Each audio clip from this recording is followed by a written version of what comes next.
विश्वकला दरदराइल घर में घुस गईली आ देखत यही तो जौन पथरा से मेहरारू बनल रहली वही अंगना में सूत के भैया न मैक्सी उठा के बेना से हवा लेते। तू का करत रहला उज्जू? वहाँ वीडियो बनावे गल रहनी।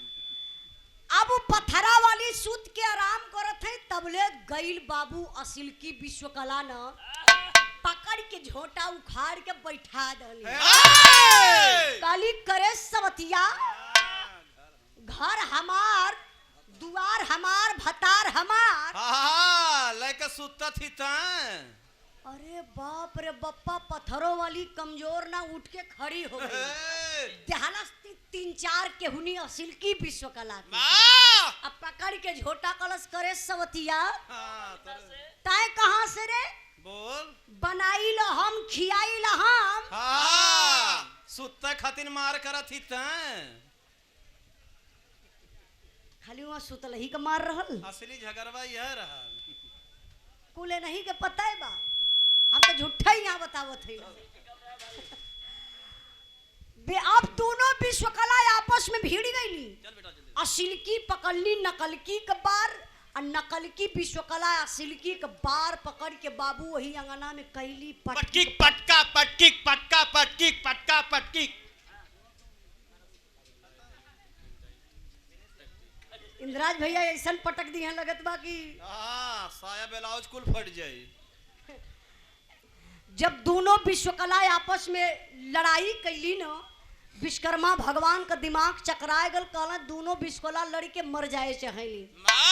दिमाग लगौलन पढ़ी के मंत्र परोलन कहला असली नारी असली हो जा पाथर वाली नारी फिर से हो जा पाथर। वो जन पथरा से मेहरारू बनल लली ऐसे खड़ी हो गईली। अब पत्थर का नारी जब पत्थर बन गईली ऐसे असिल की विश्वकला दहली ऐसे धक्का और पत्थरे का मूर्ति गिरल। असिल की विश्वकला कहली संतोष यादव किराना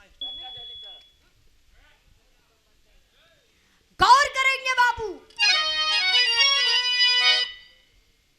जब धक्का दहली पत्थरे का मूर्ति गिरल बना असिल की विश्वकला कली देखा देखा ये सवतिया कहे खाई के खूब चिकन आइली हो कुल मर्दे का कमाई खैले बा।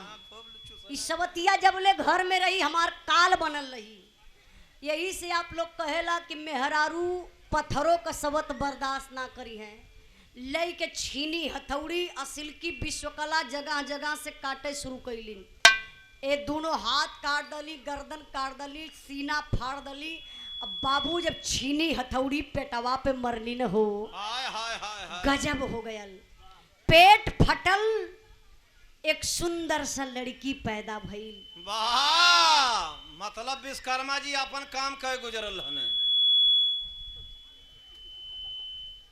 ये नहीं के जानकारी है। अरे अब कहिया जानकारी हुई नहीं तो आके कुल जानकारी है पूरे बिरहा का जानकारी तू ही लेके बैठल हुआ। हम तो पागल यहाँ खड़ा ही पागल कहीं का। जब वो पेट फटल लड़की पैदा भइल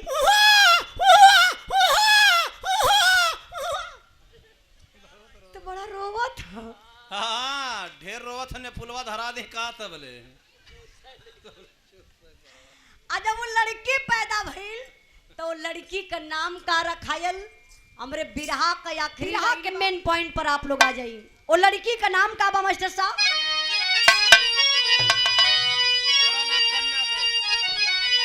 अरे बड़ा नाम कन्या का जग में जगमगरती जेकर काम देव दुनिया में भइला पति।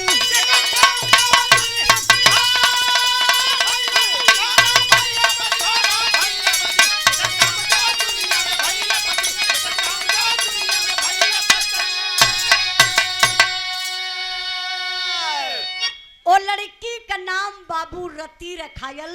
और जब रति सयान हो गईली तो उनकर बियाह भयल कामदेव से। कामदेव एक बार बहुत बड़ी गलती कदालन। और जब कामदेव गलती कैलन तो शिव जी जलाए के कामदेव के भस्म कदलन। और जब कामदेव के भस्म कदलन तो रति जाए के हाथ जोड़ के शिव जी के सामने कहली हमरे पति के आप जिया दे, नारी के दुनिया में बिना पति का कवती हुई, हमरे पति के जिया दे। शिव जी कहलन ना, ए जन्म में ना, अगले जन्म में जियाई तोरे पति के, फिर तो हर बियाह कराई। अगला जन्म का भयल, अब फिर बियाह कैसे भयल रति कामदेव बाबू। अब कामदेव की आप लोग जानत हुआ, कामदेव आज भी हर एक इंसान के अंदर पावल जलन। वाह, हमारे पार्टी में तेरे जने कामदेव खत्म हुए। के कर? ये हारमोनियम बात कर। अच्छा, इनकर कामदेव खत्म हुआ तो हर कामदेव जोरा पे हुआ। कामदेव अगर अपने असली रूप में आ जाए हैं बाबू, तो अच्छे अच्छे ऋषि महात्मा पुरुष लोगन का कंठी टूट जले। देखला आसाराम बापू के कर?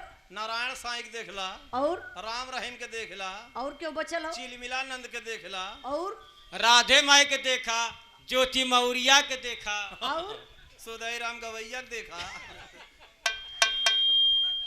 कामदेव जेकरे ऊपर सवार हो जाइए बाबू, केहू के पहचाने वाला नहीं खे। ए लिए अपने अपने कामदेव के बचा के रखिया। हमार बिरहा का आखिरी लाइन का मास्टर साहब, अरे नजरिया तरस नारी के बिना, उजाला सूर्य शाम का रतहा चांदरिया, नजरिया